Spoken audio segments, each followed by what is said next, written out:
بسم اللہ الرحمن الرحیم۔ السلام علیکم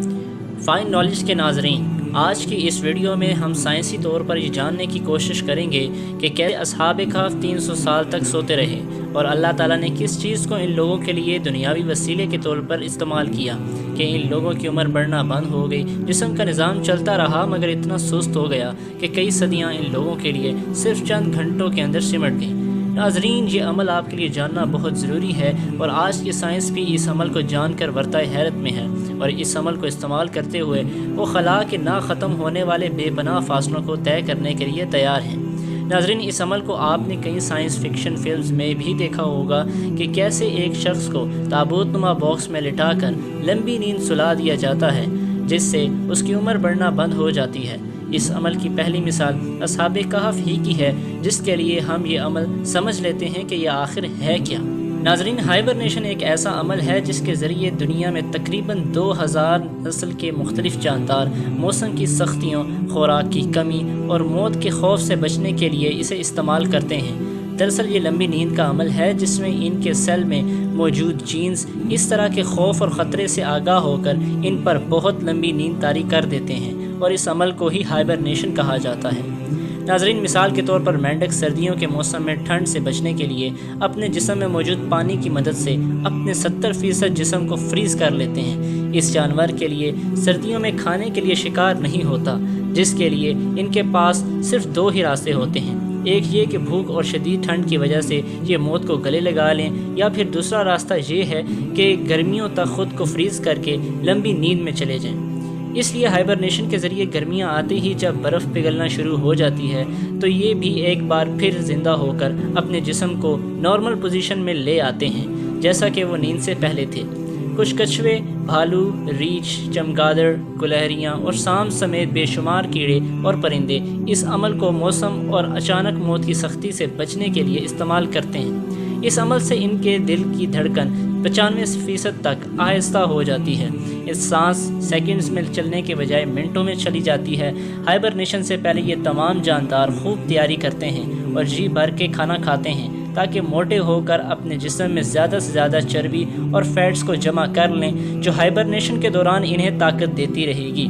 اس عمل سے باہر آ جانے کے بعد ان جانداروں کو سب سے پہلے زوروں کی بھوک لگتی ہے اور سب سے پہلا کام ہی شکار کی تلاش کا کرتے ہیں۔ آج تک جانداروں میں سب سے لمبی ہائبرنیشن کا ریکارڈ چمگادڑ کے پاس ہے، جو کہ 344 دن یعنی تقریباً 1 سال تک بنا کچھ کھائے پیے سوتی رہتی ہے۔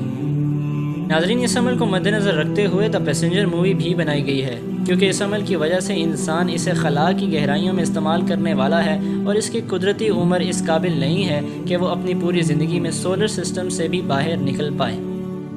ناظرین، ہم نے یہ تو جان لیا کہ ہائبرنیشن کے عمل کے دوران ایک جاندار اپنے جسم کی انرجی کا ایک بڑا حصہ استعمال کر لیتا ہے اور باہر آتے ساتھ ہی وہ فوراً شکار شروع کر دیتا ہے۔ اب ایک بار قرآن پاک کی اس آیت پر غور کریں جس میں اللہ تعالیٰ فرماتے ہیں کہ جیسے ہی وہ اٹھے ان میں سے ایک نے کہا کہ بازار سے بہترین کھانا لے کر آؤ، یعنی اپنے جسم میں انرجی کی کمی کی وجہ سے وہ بھوک محسوس کر رہے تھے، جیسے باقی سب جاندار اس نیند کے عمل سے اٹھنے کے بعد کرتے ہیں، جو ہمیں یہ بتاتا ہے کہ اصحاب کہف دراصل 2000 سال پہلے ہیومن ہائبرنیشن کی وہ ٹیکنالوجی حاصل کر چکے تھے جو کہ فلم پیسنجر کے اندر آج کے انسانوں کے مستقبل کے بارے میں دکھائی گئی ہے۔ ہم نے اس بات کو بھی جانا کہ تمام جاندار اس عمل سے پہلے باقاعدہ تیاری کرتے ہیں اور خوب کھا پی کر جسم کے اندر جتنا ہو سکے انرجی سٹور کرتے ہیں، مگر اصحاب کہف کے معاملے میں انہوں نے اس کی تیاری کیسے کی؟ کون سا ایسا پھل یا جڑی بوٹی کھائی جس کی وجہ سے ان کے جسم کے اندر انرجی منتقل ہوئی؟ یہ اللہ تعالیٰ ہی بہتر جانتے ہیں،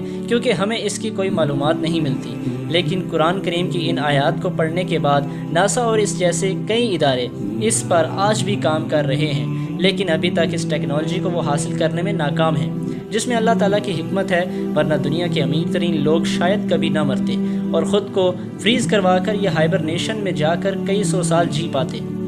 بے شک اللہ تعالیٰ کے ہر حکم میں ایک حکمت ہے جسے وہ ہی بہتر جانتا ہے۔ یہ ادارے اب خلا کے اندر جانے کے لیے اور کئی مریضوں کے علاج کے لیے اس عمل کے بارے میں ریسرچ کر رہے ہیں اور دیکھیں کہ ایسی کیا وجہ ہے کہ اصحاب کہف اتنے عرصے تک سو پائے،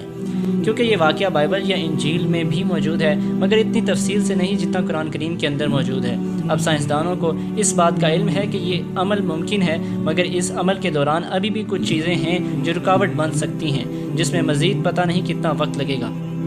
ناظرین، اصحاب کہف وہ چند نوجوان تھے جو حضرت عیسیٰ علیہ السلام کے ماننے والے مسلمان تھے۔ اس کے علاوہ پوری رومی سلطنت گمراہ ہو کر بت پرستی کرتی تھی، اور ان کا بادشاہ دقیانوس ایک ظالم بادشاہ تھا جو کہ ان لوگوں کو پتھروں سے مار مار کر قتل کرنا چاہتا تھا۔ لیکن جب ان جوانوں نے رب پر بھروسہ کیا تو اللہ تعالیٰ نے ان کے لیے راہیں نکالی، اور ہمارے لیے اس میں ایک سبق چھوڑ دیا کہ جب بھی اللہ تعالیٰ کی ذات پر بھروسہ کرو تو پھر اسباب کو مت دیکھنا، صرف اپنا ایمان اور یقین مضبوط کر کے کوشش کرنا، اور باقی سب اس ذات پر چھوڑ دینا جس کے ہاتھ میں اس دنیا کا نظام ہے، اور اس کے لیے کچھ بھی کرنا ناممکن نہیں ہے۔ آخر میں اللہ تعالیٰ سے دعا ہے کہ اللہ تعالیٰ ہمیں ان چیزوں سے سبق سیکھنے کی اور عمل کرنے کی توفیق عطا فرمائے۔ آمین ثم آمین۔